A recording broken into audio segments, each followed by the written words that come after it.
Sinasagawa sa lugar ito ang kasadamayan at mahigit umano sa tig-500 benepisyaryo ang makikinabang sa proyektong ito ng city government. Ang Kalsadamayan ay programa ng pamahalang panunsod para sa mga transport groups at vulnerable sectors. Mabibili ang mga murang bigas, gulay at iba pa kung saan isasagawa ng programa sa inyong barangay. Kahapon ay maraming mga taga-barangay 2 at barangay 11 ang pumila para makabili ng tig-5 kilo ng bigas sa presyong 38 pesos kada kilo. Ayon kay Barangay Chairman Enrico de los Reyes, Beneficiary po na binigay po sa amin is 500. Ito po ay kasama ang mga PWD, senior citizen, lahat ho ng organization po ng barangay ay kasama ho doon para makakuha po ng murang bigas. kapwa naman nagpasalamat ang dalawang kapitan ng Barangay 2 at 11 sa programang inetid ni Mayor Bart Alcala ng Kalsadamayan. Ayon naman kay Kapitan Peter Dalio ng Barangay 11, Alam natin ang produktong petrolyo pag tumaas, mataas ang lahat ng presyo ng bilihin.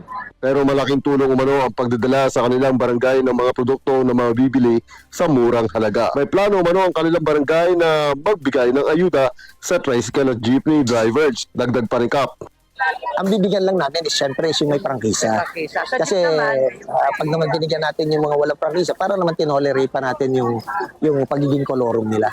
Samantalang marami ang natuwa sa nasabing programa at nagpatid ng pasasalamat tulad ni Ate Chari ng Barangay 2 na natuwang bumili ng murang bigas at si Aaro naman ng Barangay 11 na nagandahan sa programa ng pamahalang panglungsod na tinatawag na Kalsadamayan. Kasama mo sa RMN Calabarzon and 106.3 IFM Lucena, Idol Edgardo Maceda, Tatak. RMN Network News.